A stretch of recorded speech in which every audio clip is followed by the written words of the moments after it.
جی السلام علیکم ورحمۃ اللہ وبرکاتہ۔ یہ آپ مسجد نمیرہ کے ساتھ والے مناظر آپ دیکھ رہے ہیں 10 ذی الحجہ کے بعد کے، اور ابھی ہم آپ کو دکھاتے ہیں کہ مسجد نمیرہ کی جو ہے وہ حد کہاں تک ہے، اور جو حرم طائف جو ہے عرفات کی جو ہے وہ حد وہ کہاں ختم ہو رہی ہے۔ لیکن اس سے پہلے یہ ذہن میں رہے کہ عموماً جبل رحمت کے بارے میں آتا ہے ذہن میں کہ عرفات میں وہ کہاں پر ہے۔ تو نبی صلی اللہ علیہ وسلم نے فرمایا تھا کہ میں یہاں پر ٹھہرا ہوں اور عرفات پورے کا پورا جو ہے وہ وقوف کی جگہ۔ تو صحابہ کرام نے اسی پر ہی عمل کیا، لیکن ہوتا یہ ہے کہ عموماً حاجی جو لوگ ہیں وہ عرفات ڈھونڈنے میں اپنا ٹائم جو ہے وہ ٹھیک ٹھاک لگاتے ہیں، تو جبکہ مسجد میں بھی رک سکتے ہیں، اور خاص طور پر جو پہلا وقت ہے جب خطبہ ہوتا ہے، خطبہ حج اور اس کے بعد نمازیں، تو ان کو ادا کرنا نبی صلی اللہ علیہ وسلم کی سنت اس طرح ہے کہ عرفات سے باہر ادا کی جائے۔ تو ابھی انشاءاللہ وہ جگہ بھی ہم دکھاتے ہیں آپ کو، اور اسی طرح مسجد نمیرہ کا جو باہری حصہ ہے عرفات کے وہ بھی دکھاتے ہیں۔ اگر ہم یہاں پر دیکھیں تو یہ بورڈ آپ کے سامنے ہے،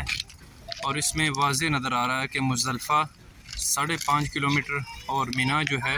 یعنی مزدلفہ جہاں سے شروع ہو رہا ہے وہ 5.5 کلومیٹر ہے، اور اسی طرح مینا جو ہے شروع ہو رہا ہے جہاں سے، یعنی جیسے ہی مزدلفہ ختم ہوتا ہے وہاں مینا شروع ہوتا ہے، وہ 9.3 کلومیٹر، یعنی تقریباً 9 کلومیٹر جو ہے وہ یہاں سے مینا شروع ہوتا ہے۔ اب مینا کے بعد جو آگے مینا ہے تقریباً وہ 3 کلومیٹر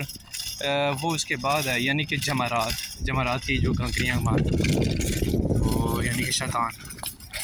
تو یہ آپ کے سامنے جو ہے وہ مسجد نمیرہ ہے، اور یہ لگا ہوا ہے آپ کے سامنے بورڈ، ٹھیک ہے جی، عرفات کا بورڈ ہے، یہاں پر لکھا ہوا ہے نہایت عرفات، یعنی اس کی جو باؤنڈری ہے وہ یہاں پر ختم ہو رہی ہے۔ تو یہ ہے جی وہ حصہ جو مسجد کا باہر ہے، یہ لکھا ہوا ہے مخرج طوارق، یعنی عموماً جو لوگ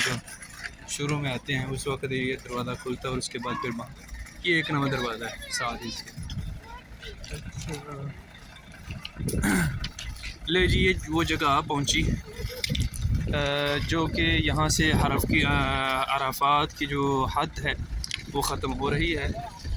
اور آپ دیکھ سکے ہیں کہ یہ جو حصہ ہے،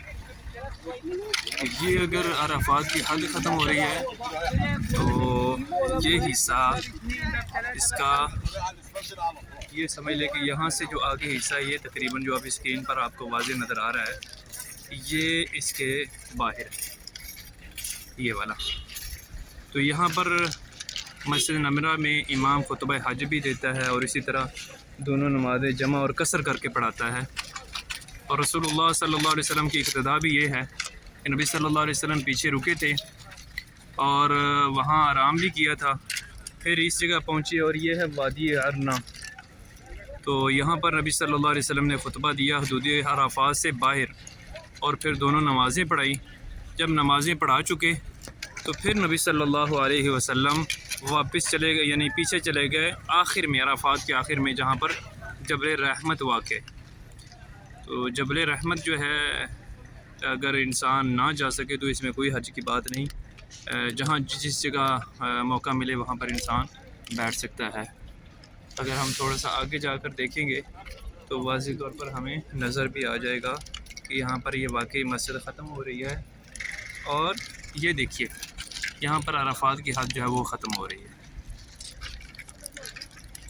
اللہ